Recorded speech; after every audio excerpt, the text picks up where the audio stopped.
Welcome to United Report, your ultimate source for everything Manchester United.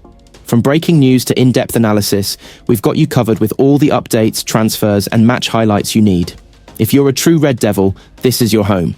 Hit that subscribe button and let's dive into the world of United together.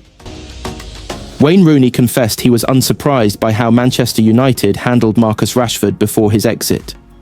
The 27-year-old forward joined Aston Villa on loan towards the end of the transfer window and will hope to finish the season with a flourish.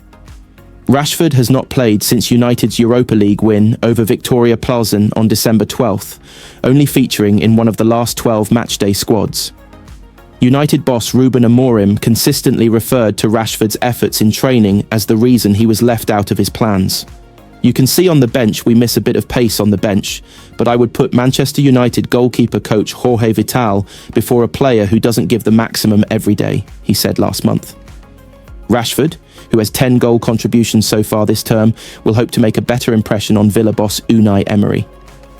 United legend Rooney admitted that he told his former teammate to leave the club earlier in his career and was not shocked by United's treatment of Rashford, having seen him training alone while the rest of the squad was in London ahead of their recent win over Fulham.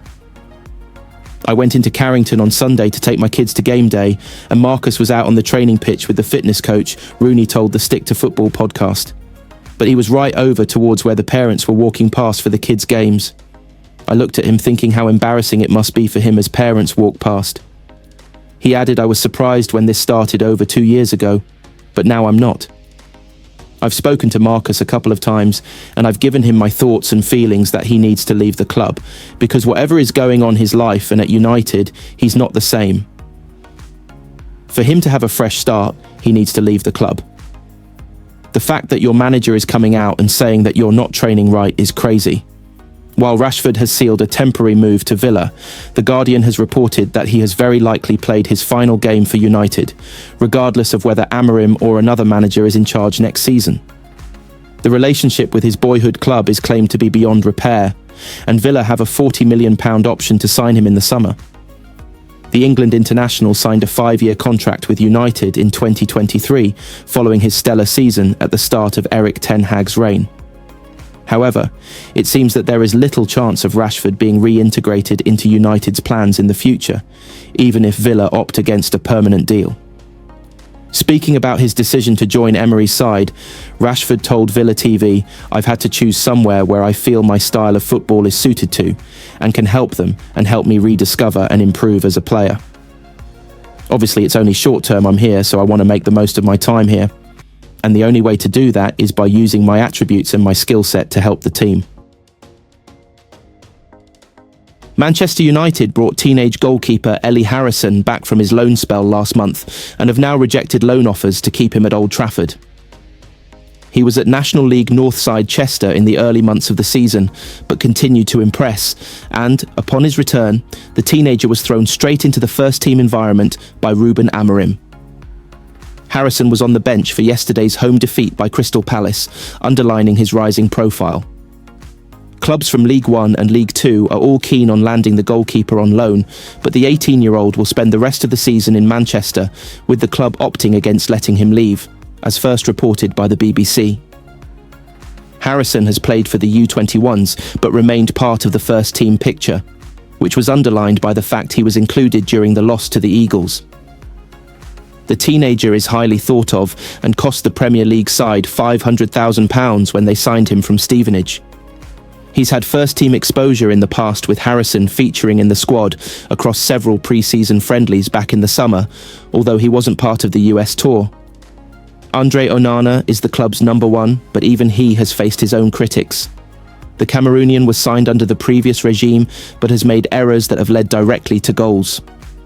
In the loss to Wolves, he was beaten direct from a corner and was responsible for a goal scored by Brighton as they won at Old Trafford recently. His understudy Altay Bayindir has continued to see his minutes limited.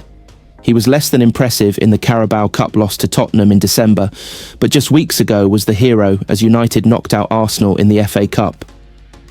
Harrison is one of the most highly rated youngsters in the academy. He is the second goalkeeper to win the Reserve Player of the Year award, which he won last season. He was also the youngest recipient since Adnan Januzaj scooped the prize. The teenager was part of the team that won the U18 Premier League trophy last term, as he was in goal in the 2-1 win over Chelsea in the final. Ruben Amorim was admirably diplomatic when asked if he felt the Manchester United hierarchy had let him down by not signing a striker.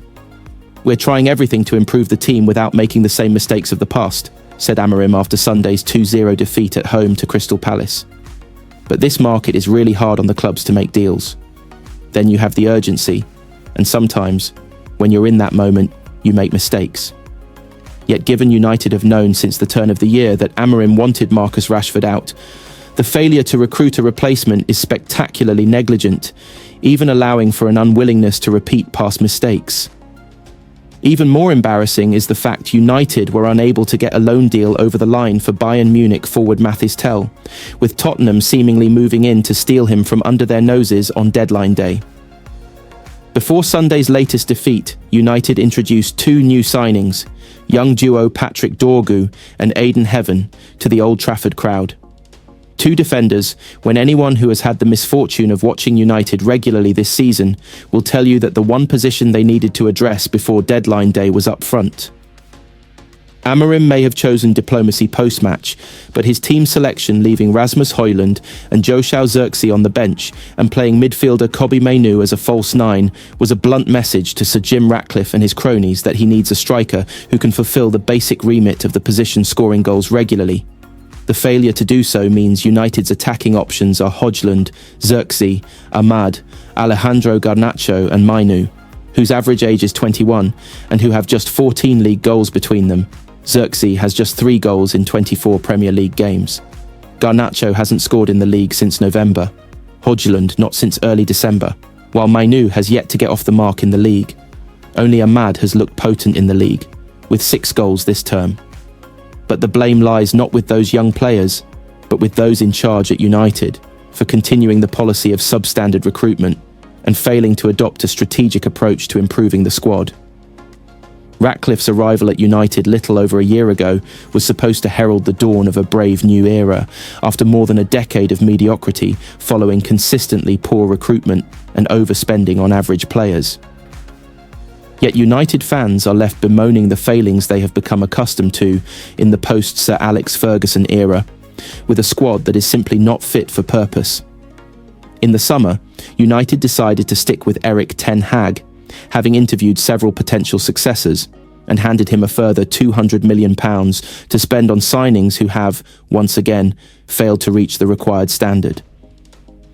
Ten Hag was sacked after a poor start to the season, replaced by Amorim, who had been in the job less than a month when the United hierarchy sacked sporting director Dan Ashworth, who himself had only been in the role for 5 months. That farcical situation, given United's relentless pursuit of Ashworth and £2 million in compensation they paid Newcastle for him, underlined the belief that, for all their bold rhetoric and posturing, Ratcliffe and his acolytes do not have a coherent strategy for making the club successful again. That feeling has only been strengthened by United's lamentable performance in this transfer window, when they have failed to address the one role within the team that was glaringly obvious. United are said to be happy with their business in the window and were forced to take a financially disciplined approach to incomings and outgoings.